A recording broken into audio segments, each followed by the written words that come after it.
Sir, ತಮ್ಮ ಇಲಾಖೆಯಲ್ಲಿ ಈಗ ಅತಿಥಿ ಉಪನ್ಯಾಸಕರು ಸಮಸ್ಯೆ ಆಗಿದೆ.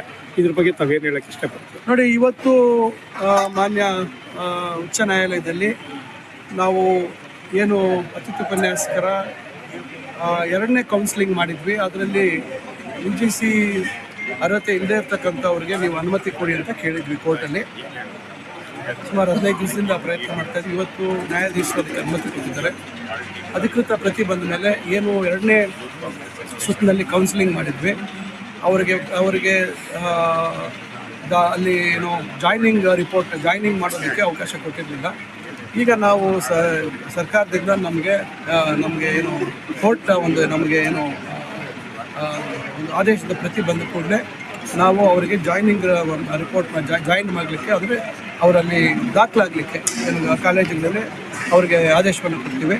ನಂತರ ಮೂರನೇ ರೌಂಡ್ ಕೌನ್ಸಿಲಿಂಗ್ ಮಾಡ್ತೀವಿ. ಯಾರು ಅರ್ಹರು ಕೈ ಬಿಟ್ಟು ಹೋಗಿದ್ರು ಮತ್ತು ಇನ್ನು ಎಷ್ಟು ಪೋಸ್ಟ್ ಇದೆ, ಏನು ಅರ್ಹತೆ ಇಲ್ಲದೆ ಇದ್ದವ್ರನ್ನೂ ಆ ಪೋಸ್ಟ್ ಏನು ಅರ್ಹರನ್ನು ತುಂಬಿ ಉಳಿದವ್ರಿಗೆ ಕೊಡುವಂಥದ್ದಕ್ಕೆ ಅವಕಾಶ ಕೊಟ್ಟಿರೋದ್ರಿಂದ ಆ ಪ್ರಕ್ರಿಯೆಯನ್ನು ಪ್ರಾರಂಭ ಮಾಡ್ತೀವಿ. ಅಂದರೆ ಇಲ್ಲಿ ನಾನ್ UGC ಅನ್ನೋಂಥ ತಾರತಮ್ಯ ಇರೋದಿಲ್ಲ ಅನ್ನೋಂಥ ಅಲ್ಲ. ಈಗ ಯಾಕಂದರೆ ನಮಗೆ UGC ಅವರು ಪೂರ್ತಿ ಪ್ರಮಾಣದಲ್ಲಿ ಸಿಗ್ತಾ ಇಲ್ಲ, ಅದಕ್ಕೆ ಕೋರ್ಟ್ ಅನುಮತಿಯನ್ನು ನಾವು ಪಡ್ಕೊಂಡಿದ್ದೀವಿ. ಸರ್, ಈಗ 2000 ಹುದ್ದೆಗಳನ್ನು ನೇಮಕಾತಿ ಆಗ್ತಿದೆ. ಅಂತ ಸಂದರ್ಭದಲ್ಲಿ ಅತಿಥಿ ಉಪನ್ಯಾಸಕರು ಏನಾದ್ರು ವೈಟೇಜ್ ಸಿಸ್ಟಮ್ ಅಂತ ಏನಾದ್ರು ಕೊಡುವಂಥ? ಹೌದು, ಅದು ಪರಿಶೀಲನೆಯಲ್ಲಿದೆ. ಯಾಕಂದರೆ ನಾವು ಅತಿಥಿ ಉಪನ್ಯಾಸಕರು ಪ್ರತಿಭಟನೆ ಮಾಡಿದಂಥ ಸಂದರ್ಭದಲ್ಲಿ ನಾವು ಮುಖ್ಯಮಂತ್ರಿಗಳ ಸಮ್ಮುಖದಲ್ಲಿ ಅವರಿಗೆ ಒಂದು ಕೃಪಾಂಕ ಕೊಡ್ತೀವಿ ಅಂತಕ್ಕಂಥದ್ದು, ಒಂದು ಮಾಡ್ತೀವಿ ಅಂತಕ್ಕಂಥ ಭರವಸೆಯನ್ನು ಕೊಟ್ಟಿದ್ದೀವಿ.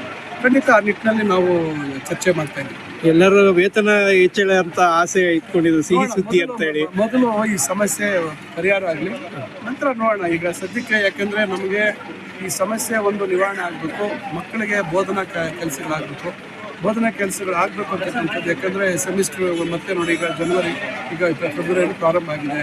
ಈಗ ಬೇಗ ಆಗಬೇಕು, ನಮಗೆ ಬೇಗ ನೇಮಕ. ಈಗ ಅತಿಥಿ ಉಪನ್ಯಾಸಕರನ್ನು ಕೊಟ್ಟರೆ ಕೆಲವು ವಿಷಯಗಳಲ್ಲಿ ಏನು ಪಾಠಗಳೇ ಆಗಿಲ್ಲ, ಆ ಪಾಠಗಳೆಲ್ಲ ಆಗುವಂಥದ್ದು ಆಗಬೇಕು ಅಂತಕ್ಕಂಥದ್ದು ಗಮನ ಕೊಡಬೇಕು. ಮತ್ತು ಪ್ರಾಂಶುಪಾಲರ ನೇಮಕಾತಿ ಅದರ ಎಲ್ಲ ಅಂತ ಪ್ರಾಂಶುಪಾಲರ ನೇಮಕಾತಿಗೆ ಅಧಿಕೃತ ಗೆಜೆಟ್ ಮಾಡಿದ್ದೀವಿ. 267 ಜನರ ಪ್ರಾಂಶುಪಾಲರ ಏನು ಅಧಿಕೃತ ಒಂದು ಗೆಜೆಟನ್ನು ಮಾಡಿದ್ದೀವಿ.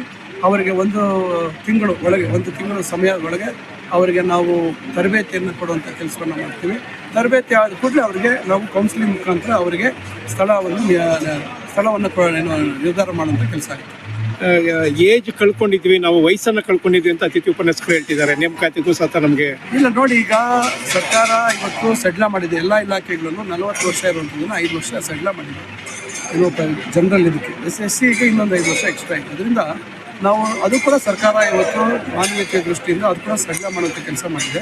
ಒಟ್ಟಾರೆಯಾಗಿ ಏನು ನೇಮಕಾತಿ ವಿಚಾರದಲ್ಲಿ ಹಲವಾರು ವರ್ಷಗಳಿಂದ ವಿಳಂಬ ಆಗಿರ್ತಕ್ಕಂಥದ್ದು, ಇವೆಲ್ಲ ಸಮಸ್ಯೆಗಳು ನಮಗೂ ಗೊತ್ತಿದೆ. ಅದರಿಂದ ಒಂದು ಮಾನವೀಯತೆ ನೆಲೆಗಟ್ಟಿನ ಮೇಲೆ ನಮ್ಮ ಮುಖ್ಯಮಂತ್ರಿಗಳು, ನಮ್ಮ ಉಪಮುಖ್ಯಮಂತ್ರಿಗಳು ಎಲ್ಲರೂ ಸೇರಿ ಇದಕ್ಕೊಂದು ರಿಲ್ಯಾಕ್ಸೇಷನ್ ಮಾಡುವಂಥ ಕೆಲಸವನ್ನು ಮಾಡಿದ್ದಾರೆ.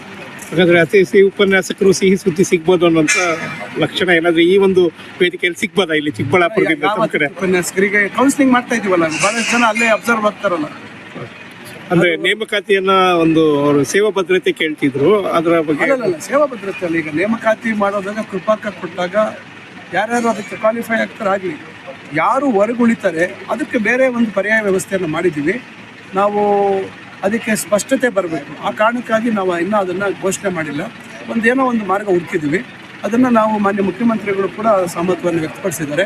ಅದನ್ನು ನಾವು ಘೋಷಣೆ ಮಾಡ್ತೀವಿ. ಅದು ಯಾವಾಗಿಂದ ಅನುಷ್ಠಾನ ಆಗುತ್ತೆ ಅಂತಕ್ಕಂಥದ್ದನ್ನು ನಮಗೆ ಸ್ಪಷ್ಟತೆ ಬರಬೇಕಾದ ಕಾರಣದಿಂದ ಮತ್ತು ಈ ಕೋರ್ಟಲ್ಲಿ ಕೇಸ್ ಇದ್ದಿದ್ದ ಕಾರಣದಿಂದ ನಾವು ಅದನ್ನು ಅಧಿಕೃತ ಮಾಡಿಲ್ಲ. ಅದನ್ನು ಸೂಕ್ತ ಸಮಯದಲ್ಲಿ ನಾವು ಅಧಿಕೃತ ಮಾಡ್ತೀವಿ.